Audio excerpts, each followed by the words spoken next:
এইদিকে আমি মাংসটা ধুয়ে জল ঝরিয়ে নিয়েছি। আজকে রান্না করব আমি খাসির মাংস। তো আমি কিভাবে করছি আর কি কি নিয়েছি সবটা দেখাবো, চলো। এদিকে বাটিতে আমি জল ঝরিয়ে নিয়ে নিয়েছি টক দই 2 চামচ মতন। তো দেখো বন্ধুরা, আমি মাংস রান্না করার জন্য কি কি নিয়ে নিয়েছি। এইদিকে নিয়ে নিয়েছি ক্যাপসিকাম, আমি অর্ধেকটা কেটে নিয়েছি। এইদিকে গোটা রসুন, একটা বড় সাইজের রসুন ছাড়িয়ে নিয়েছি। এইদিকে অর্ধেকটা আদা আমি এখানে পিস পিস করে নিয়েছি। এখানে 4 থেকে 5টা কাঁচা লঙ্কা, এখানে বড় বড় সাইজের 3টে পেঁয়াজ, আর এইদিকে একটা মাঝারি সাইজের টমেটো 20টা ছাড়িয়ে নিয়েছি, আর একটা আলু বড় দেখে আলু 4 পিস করেছি। এই হচ্ছে আমার মশলা। তো চলো আর কি নিয়েছি দেখাবো। এদিকে নিয়ে নিয়েছি 1 চামচ গোটা জিরে, 1 চামচ ধনে, আর 1.5 চামচ মতন পোস্ত। আমার এই রান্নাটায় পোস্ত আর ক্যাপসিকাম এই দুটো লাগবেই। এই ক্যাপসিকাম ছাড়া আর পোস্ত ছাড়া কিন্তু ভালো লাগবে না, ওই জন্য আমার পোস্তটা দিতেই হবে। আর নিয়ে নিয়েছি শুকনো লঙ্কা, যেহেতু খাসির মাংস ওই জন্য আমি 3টে মতন শুকনো লঙ্কা নিয়ে নিয়েছি। এই উপকরণটা আমি ভিজিয়ে রাখবো। আর এইদিকে আমি নিয়ে নিয়েছি ফোড়নের জন্য তেজপাতা, একটা গোটা শুকনো লঙ্কা, একটু দারচিনি, আর একটু এলাচ, আর একটু গোটা জিরে, আর মাঝে নিয়ে নিয়েছি একটু চিনি। তো আমার এই উপকরণগুলো কিন্তু দিতেই হবে ফোড়নে, যে খাসির মাংসর একটা যে গন্ধটাও থাকবে না, আর সব কিছু দেওয়ার কালারটাও দারুণ আসবে এই চিনিটা দেওয়ার কারণে। তো চলো আমি প্রথমে কি করব, এই মশলাগুলো একটু জলে ভিজিয়ে রাখবো খানিকক্ষণ। তো আমি এখানে মিক্সারের বাটিটা নিয়ে নিয়েছি, এই যে সমস্ত মশলাগুলো দিয়ে রাখছি। এবার একটু ভিজিয়ে রাখলে কি হবে, খুব সুন্দর পেস্ট হবে। তো আমি আধা ঘন্টা মতন ভেজাবো। আর এই টাইমটাতে আমি কি করব, ছেলেকে স্কুলে আনতে যাব। তো ভিজিয়ে রেখে স্কুল থেকে এসে তোমাদের সঙ্গে শেয়ার করব বাকিটা, চলো।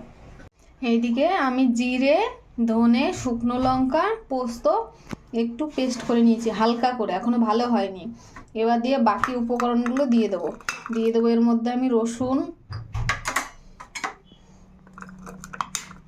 আদা, কাঁচা লঙ্কা, আর দিয়ে দেবো 2 পিস টমেটো, আর 2 পিস আমি রেখে দিচ্ছি।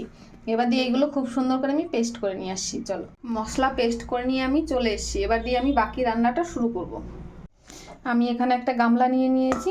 এবার দিয়ে দেবো মাংসর ওপরে যেটা দেবো প্রথমে সেটা হচ্ছে পেঁয়াজ, টমেটো, ক্যাপসিকাম। এবার দিয়ে গোটা কয় রসুন আমি রেখে দিয়েছিলাম সেইটা দিয়ে দেবো, আর বাকিটা পেস্ট করে নিয়েছি।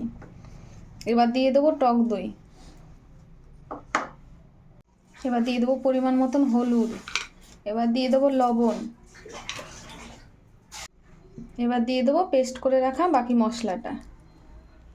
এবার দিয়ে দেবো সর্ষের তেল। এবার দিয়ে আমি খুব সুন্দর করে এরকম হাত দিয়ে চটকে মেখে নেব। মেখে সব কিছু দিয়ে একদম খুব ভালো করে মিলিয়ে নিতে হবে। যত ভালো মাখা হবে খেতে তত বেশি টেস্ট হবে।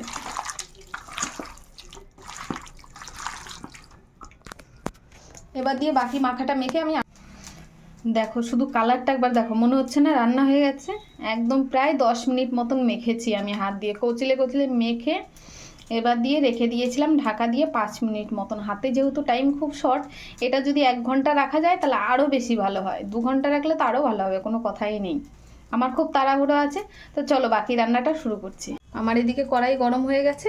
আমি এবার দিয়ে দেবো তেল, যেহেতু মাংসে আমার তেল দেওয়া আছে, আর এইদিকে বেশ একটু তেল দিয়ে দিয়েছি। এবার দিয়ে তেল গরম হওয়া অবধি অপেক্ষা করব। চলো, আমার তেল গরম হয়ে গেছে। এবার দিয়ে আমি কি করব, 4 পিস আলু আছে, বড় সাইজের একটা আলু কেটে নিয়েছি, সেই আলুটা আমি ভেজে নেব। আলুর মধ্যে লবণ হলুদ কিছুই আমি দেব না, যেহেতু মাংসে সব আমি মেখে রেখেছি। জাস্ট আলুটাই শুধু লাল লাল করে ভেজে তুলে নেব। আলুগুলো লাল করে ভাজা হয়ে গেছে, এবার দিয়ে আলুগুলো তুলে নেব। এবার দিয়ে ওই তেলের মধ্যে আমি এই ফোড়নটা দিয়ে দেবো। জিরে, তেজপাতা, শুকনো লঙ্কা, চিনি সব কিছু বেশ ভালো করে একটু লাল লাল করে ভেজে নেব। এবার দিয়ে মশলাগুলো খুব সুন্দর করে লাল লাল করে ভাজা হয়ে গেছে। এবার দিয়ে যে মাখিয়ে রাখা এবার দিয়ে মাংসটা দিয়ে দিয়েছি। এবার দিয়ে মাংসটা খুব সুন্দর করে কষাবো। 2 মিনিট ভালো করে কষিয়ে নিয়েছি। এবার আমি দিয়ে ঢাকা দিয়ে রেখে দেবো। এবার দিয়ে 5 মিনিট মতন ঢাকা হবে, তারপরে দিয়ে খুলে দেখবো। চলো এবার তাহলে ঢাকা খুলে দেখা যাক। দেখো কতটা পরিমাণে জল বেরিয়েছে, পেঁয়াজ দেওয়া হয়েছে না, 3টে পেঁয়াজ দিয়েছি, অনেক জল বেরিয়েছে। এবার দিয়ে খুব সুন্দর করে জলটা শুকিয়ে শুকিয়ে কষিয়ে নিতে হবে। আমি বেশ ভালো করে আবার 1 মিনিট মতন নাড়িয়ে নিয়েছি। আমি আবার ঢাকা দিয়ে দেবো, আরও জল বেরাবে পেঁয়াজ থেকে। এই জলেই সেদ্ধ হবে, এক্সট্রা আর জল দিতে হবে না। এই জলেই আমি পুরো ভালো করে কষিয়ে নেব। আরও অনেক জল আছে, এখন অনেকক্ষণ শুকাতে হবে। একদম হাই ফ্লেমে দিয়ে আমি জলটা শুকিয়ে নেব। মাংস থেকে কত তেল ছেড়েছে দেখো। এবার দিয়ে আমি কি করব, এই আলু 4 পিস এর মধ্যে দিয়ে আমি আরেকটু কষে নেব। কত চারোদিকে পুরো তেল বেরিয়েছে, আর কালারটা যা এসছে না, দারুণ এসছে কালারটা। আমি মাংসটা খুব সুন্দর করে কষিয়ে নিয়েছি, আমার কষানো একদম কমপ্লিট। এবার আমি এই মাংসটা কুকারের মধ্যে তুলে নেব। এবার দিয়ে এরকম করে আমি হাতা দিয়ে একদম তুলে এরকম করে কুকারের মধ্যে রেখে দেবো। আমি এইভাবে একদম পুরো মাংসটা তুলে নেব। সমস্ত মাংসগুলো আমার কুকারের মধ্যে তোলা হয়ে গেছে। এবার লাস্টে আমি যেটা করবো, এর মধ্যেই যে আমার যে ঘরে বানানো গরম মশলাটা আছে এটাই দিয়ে দেবো। এর মধ্যে আমি আর এক্সট্রা কোনো মশলাই দেবো না। এবার দিয়ে গরম মশলা দেওয়ার পরে এর মধ্যে দিয়ে দেবো ফুটন্ত গরম জল। আমি খুব একটা ঝোল করবো না, একটু শুকনো শুকনো করবো, সেই জন্য আমার ঝোলের পরিমাণটা একদম ঠিক আছে। আমি আর এক্সট্রা জল দেবো না, আমার একদম হয়ে গেছে। এবার দিয়ে ঢাকা দিয়ে সিটি দিয়ে নেব, তারপর দিয়ে দেখাবো। চলো, আমার মাংস রান্না একদম কমপ্লিট।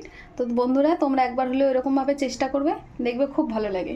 আর প্লিজ প্লিজ সবাই আমাকে একটু সাপোর্ট করো, কেমন?